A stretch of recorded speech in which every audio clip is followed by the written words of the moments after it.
There's nothing worse than wrong or poor information being regurgitated over and over to text after text.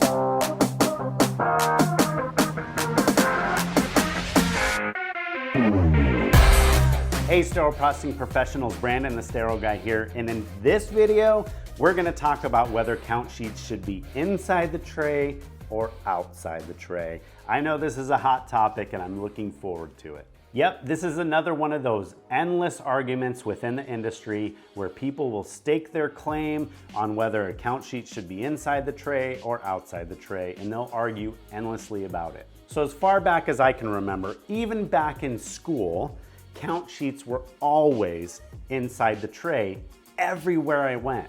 I've never been in a place where they were outside. It's just the way it worked out in my career. So much so that when I started seeing the marketing for these tags that would hold the count sheet outside the tray, I literally thought it was a waste of time, and why would I even look into that? I mean, we've always done it this way, right?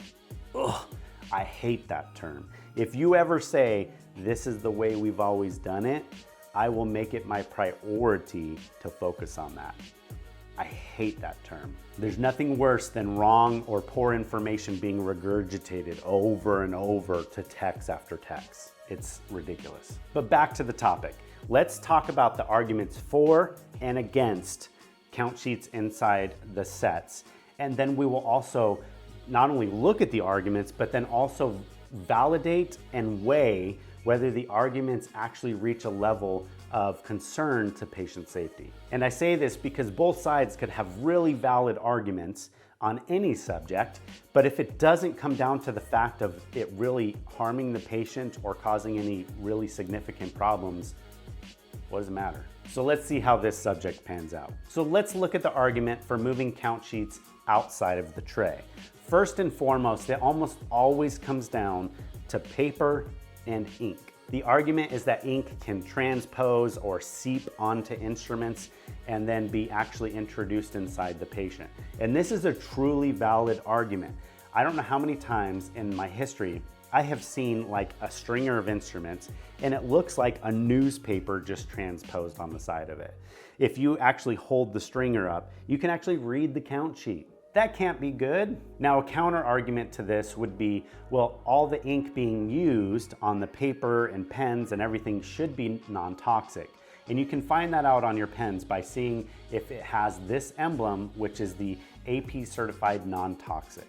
However, just because ink is non-toxic doesn't mean we should introduce it inside the body. Putting something inside someone's body for no direct life-enhancing reason is actually really irresponsible. Even though it may not be toxic where it's causing a problem in that way for the patient, a patient's body could reject the ink just like a patient's body could reject an implant, and that could cause serious complications. Now, a counter to this concern is something like this, which I have used, which is the timeout bag. Count sheets are put in this bag and it actually prevents the count sheets from coming into contact with the instruments, which prevents the transposing or seeping of ink onto the instrument. So that's a really easy solve to that dilemma. Now let's move on to paper. Standard copy paper is not validated for sterilization.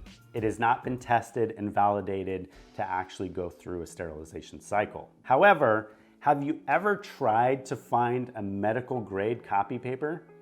If you need to, go ahead and pause this video and go Google it and see if you can actually find a medical grade copy paper.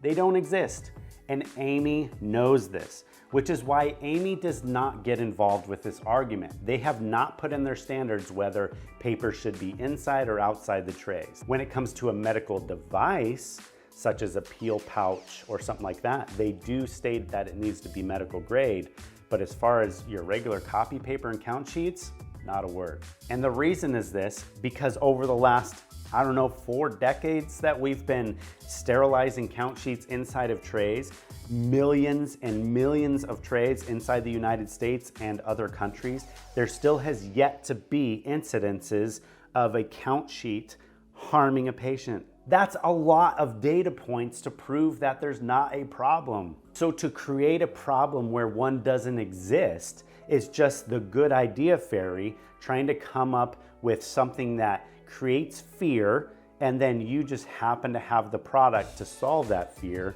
on a problem that never existed to begin with. So I think with that last bit of information, you can kind of understand where my opinion is on this subject.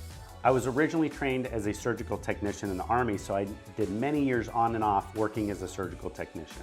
And one of the things that was really important to me as a tech was to have the count sheets inside the trays that I had access to on the sterile field.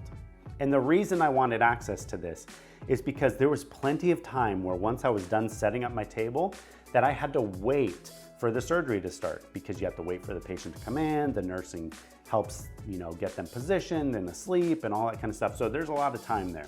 So I like to use the count sheets to not only verify that all my instruments are there, but also to remind myself of instruments that maybe I forgot the name of, or just to ensure that I had the ability to verify stuff in my trays. And then if stuff had discrepancies or errors, that was the perfect time to make those annotations on the count sheets so that I could provide that feedback back to sterile processing. Now, if you leave those strictly on the outside, you may not get a lot of information back from the nurses. They're usually pretty busy, so getting that feedback is really important, especially straight from the source who's actually working with the instruments. Now let's talk about another problem with those external count sheets. What about when they fall off and get lost? Now most instrument trays don't need to be counted for surgery, which is fine. It's not great, but it's fine. But on those ones where they are for like an open abdominal case, you need those count sheets to count. Now, what I've seen repeatedly in the past is if a count sheet somehow got thrown away or whatever it was, that the nurses always seem to have these backup copies of count sheets in the OR, which are not only old, but usually like 3 revisions old. So when you're trying to do a count, it's a nightmare. The count becomes super tedious. There's all kinds of marks on the count sheet. And when you have to do those counts later in the surgery, when you're starting to close, when you're closing, after you close, it can be really confusing and honestly put everything at risk for leaving an instrument behind or losing an instrument in the drapes or something to that effect. This can also increase tons of frustration when the OR staff sends this count sheet down to sterile processing and says, this entire set was wrong, and then you're looking at it and you're like, this isn't even the right count sheet. The fact is, why not just have the count sheet inside the tray so there's never a problem of a lost count sheet? Not to mention it provides the tech, the surge tech, with the ability to verify their instruments and provide feedback, but also you're gonna be saving a lot of money. You're not spending on a problem that doesn't exist. You could be better using that money to buy education materials for your staff. Like you could be buying the World of Surgical Instruments book and having several on hand for your techs to be able to study for the CIS exam, or to be able to just understand the best ways to process instruments and to check them for functionality.